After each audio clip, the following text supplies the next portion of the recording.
Le DAF Fresh Morning, c'est 104.5 tonnes de bonne humeur. Tous les matins sur Urban FM. La meilleure radio de la capitale. La meilleure radio de la capitale. Vous êtes sur les 104.5 Urban FM, la station urbaine. On est avec Jean-Paul. Jean-Paul, bonjour. Bonjour, Dafa. Comment tu vas ce matin? Ça va très bien. T'as passé un bon week-end? Oui, j'ai un bon week-end, toujours. Tu t'es reposé? Oui, absolument. D'accord. Toujours dans mes séries et autres. D'accord, ok. Ce matin, on va de quel côté? On va du côté de la Chine. Mm-hmm. On va du côté de la Chine parce que depuis, on peut dire depuis environ 6-7 mois, la Chine est devenue en fait l'épicentre politique du monde. Mm-hmm. Et particulièrement ces 2 derniers mois, dans la mesure où on a l'impression que lorsque la Chine s'intéresse à un dossier politique aujourd'hui, il arrive à réaliser presque des miracles. On le voit par exemple avec le conflit au Yémen entre, d'un côté, on avait les rebelles Houthis qui sont soutenus par l'Iran et la Syrie, et le gouvernement qui était soutenu par l'Arabie Saoudite et les Émirats Arabes Unis en tête. Eh ben, la Chine, on l'a appris, a réussi à faire taire ce conflit, puisque non seulement les 2 parties ont signé un cessez-le-feu qui va durer jusqu'au 31 décembre prochain, donc alors qu'ils sont en guerre depuis 2015, à la totale indifférence du monde entier, particulièrement des Occidentaux, qui sont les principaux pourvoyeurs d'armes, notamment des 2 parties en conflit. Enfin, pas seulement les Occidentaux, il y a aussi, bien entendu, l'Iran derrière, qui est aussi un gros pourvoyeur d'armes, notamment en ce qui concerne les rebelles Houthis et les Syriens. Et puis, d'un autre côté, on a assisté aussi, depuis 2 jours, à un échange de prisonniers entre les Yéménites et les Saoudiens. Environ 90 prisonniers ont été échangés entre les 2 parties. Et puis, dans la même foulée, on apprenait aussi que l'Iran et l'Arabie Saoudite, sous les auspices de la Chine, étaient parvenus à renouer leurs relations diplomatiques. Et prochainement, on va observer l'ouverture des ambassades, aussi bien à Riyad qu'à Téhéran.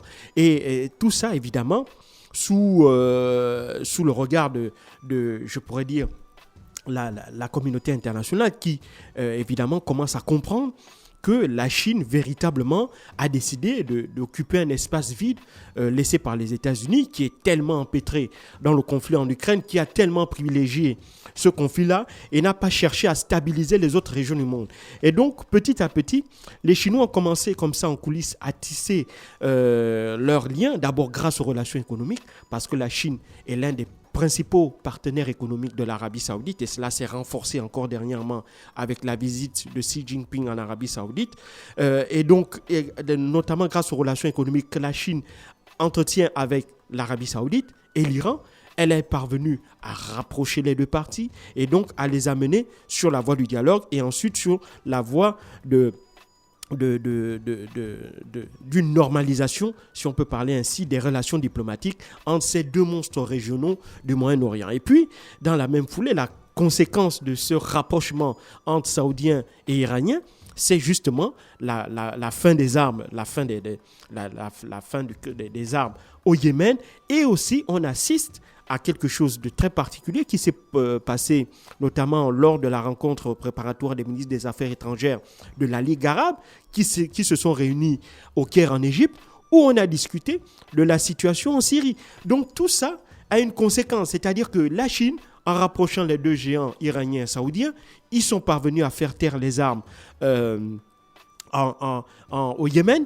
Ensuite, on assiste depuis 12 ans que la Syrie est carrément mise au banc des accusés dans cette région-là par la Ligue arabe, par les pays arabes. Eh bien, on assiste à un retour en grâce de la Syrie. Grâce à qui? Grâce à l'Arabie Saoudite, qui a opéré aussi également dans la foulée du rapprochement avec l'Iran, un rapprochement avec la Syrie, parce que l'Iran et la Syrie sont alliés.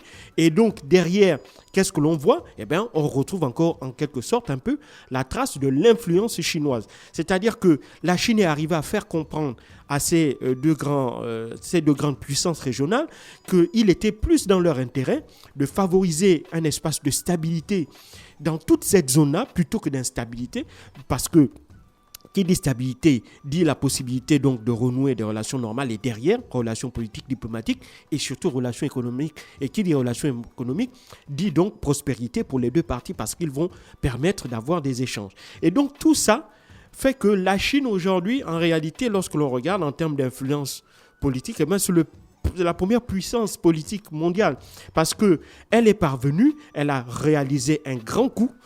Parce que derrière aussi, il faut savoir que les Occidentaux, comme je l'ai dit, ils ont laissé un vide. Ils ont laissé un vide dans la mesure où, d'abord, il faut savoir que dans la région, eh ben, ceux qui sont les alliés historiques des Américains dans la région, à savoir les Saoudiens, ont commencé à constater que, évidemment, la fiabilité de la protection américaine n'était plus garantie à 100%, contrairement à ce qu'ils avaient toujours cru jusqu'en 2019, où, évidemment, les rebelles Houthis avaient attaqué un complexe pétrolier en Arabie Saoudite. Et donc, tout ça avait commencé à faire que, à la suite aussi des sanctions prises par les Américains contre la Russie, dans la foulée de l'invasion russe en Ukraine, le fait qu'on ait saisi les avoirs de la Banque centrale russe, le fait qu'on ait saisi les avoirs de certaines des entreprises russes, des oligarques russes. Donc tout ça commence à germer un peu dans l'esprit de ses alliés des États-Unis en se disant que si un jour on a un problème avec les Américains, eh ben, les Américains ne vont pas hésiter à saisir nos biens, à saisir nos avoirs. Donc à partir de là, ils commencent à réfléchir et puis ils se disent qu'on ne peut plus donc mettre tous ces œufs dans le panier américain.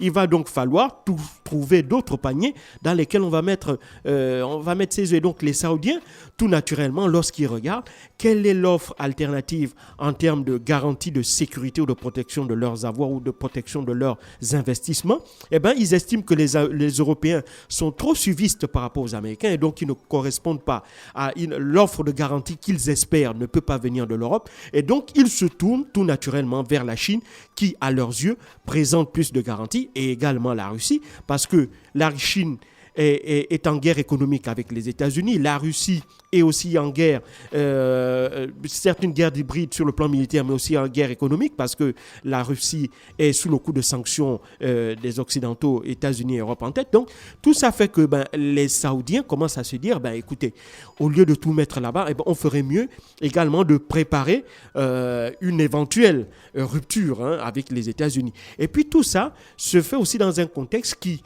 malheureusement, commence à sentir un peu le roussi dans la mesure où de plus en plus de pays commencent à mettre en place ce qu'on appelle la dédollarisation de leur économie. Il faut savoir que jusqu'à l'année dernière, 100% du pétrole se payait, s'échangeait en dollars. Les 3/4 des échanges commerciaux se faisaient en dollars. Il y avait même pas les 3/4, je peux dire plus de 90% des échanges se faisaient en dollars. Et donc la Russie, pour contourner les sanctions, a commencé à se dire il faudrait dédollariser ces échanges. Et puis elle montre en exemple qu'il est possible de se passer du dollar. Et donc elle le fait notamment en ce qui concerne les échanges, la vente de ces produits pétroliers. Mais pour que cela marche, et ça c'est la grande réussite de Vladimir Poutine, c'est d'avoir su maintenir et voire même avoir su raffermir les relations avec la Chine. Et donc grâce à cette relation privilégiée qui a été renforcée notamment à la suite des sanctions américaines avec la Chine, la Chine permet à la Russie justement lui donne cette capacité de garantie là en termes d'échanges économiques. Donc grâce à la Chine, la Russie parvient à maintenir des échanges cruciaux, notamment en termes de vente de produits d'hydrocarbures, même si évidemment on considère que la Chine vend ces hydrocarbures, notamment à la Chine et à l'Inde, à des prix bien en deçà des prix du marché, mais c'est toujours un prix qui est suffisamment rentable pour son industrie pétrolière, donc lui permet d'engranger quand même des devises. Et puis à partir de là, d'autres pays se disent, écoutez, si la Russie parvient à dédollariser son économie et à tenir, nous aussi, on n'est pas à l'abri de sanctions de la part des Américains et des Européens. Donc, on ferait mieux aussi de s'inspirer de l'exemple russe pour discuter d'une éventuelle dédollarisation de notre économie. Et donc, dans tout ça, on se rend compte que l'influence chinoise, d'abord sur le plan politique, avec la résolution, avec, si tu veux, le rapprochement entre l'Arabie Saoudite, l'Iran, avec la paix, même si elle est encore précaire, mais c'est quand même une paix, le cessez-le-feu qui a été signé au Yémen, le fait que l'on veuille, si tu veux, ramener la Syrie dans la communauté, réintégrer la Syrie dans la communauté internationale, tout ça fait que, évidemment, quand on regarde, on se rend compte que la Chine a véritablement un poids politique et Xi Jinping est véritablement devenu la personnalité la plus convoitée du monde. Et c'est la raison pour laquelle, depuis la fin de l'année dernière, on assiste comme ça à une succession de visites de leaders occidentaux et de leaders aussi de pays du monde entier qui vont à Pékin. Et on scrute également les déplacements. On scrute avec beaucoup d'attention les déplacements des dirigeants chinois à travers le monde entier. On se rappelle au mois de novembre dernier, on avait Olaf Scholz, le chancelier allemand, qui était en Chine. Puis il y a eu Pedro Sanchez, le premier ministre espagnol, qui est allé en Chine. Puis on a eu Anaëlla Barbock, la ministre des Affaires étrangères allemande, et Joseph Borrell, le haut représentant de l'Union européenne pour les affaires étrangères et les questions de sécurité.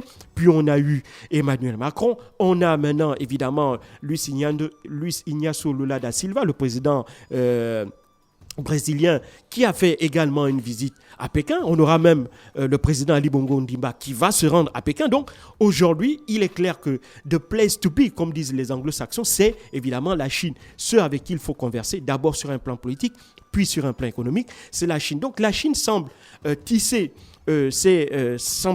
de plus en plus sa toile à travers le monde. On voit là maintenant que les relations économiques qu'elle a su tisser avec tous les continents au cours de ces 3 dernières décennies commencent à porter leur poids. Et donc, la politique aussi de non-ingérence des autorités chinoises avec la plupart des pays avec lesquels ils entretiennent des relations économiques fait qu'aujourd'hui, il y a une espèce de confiance que la Chine aspire, que la Chine dégage vis-à-vis des pays du monde entier. Et donc, qui fait qu'aujourd'hui, on se dit qu'au lieu d'écouter les menaces des Occidentaux ou bien les leçons de morale que ces derniers passent leur temps à donner au monde entier alors qu'eux-mêmes ne sont pas exempts de tout reproche, on ferait mieux également de se tourner vers la Chine. Et puis la Chine qui représente aux yeux de beaucoup de pays, le futur de l'humanité. Le futur, pourquoi ? Parce qu'il est clair que non seulement la différence entre la Chine et les États-Unis sur un plan de vue économique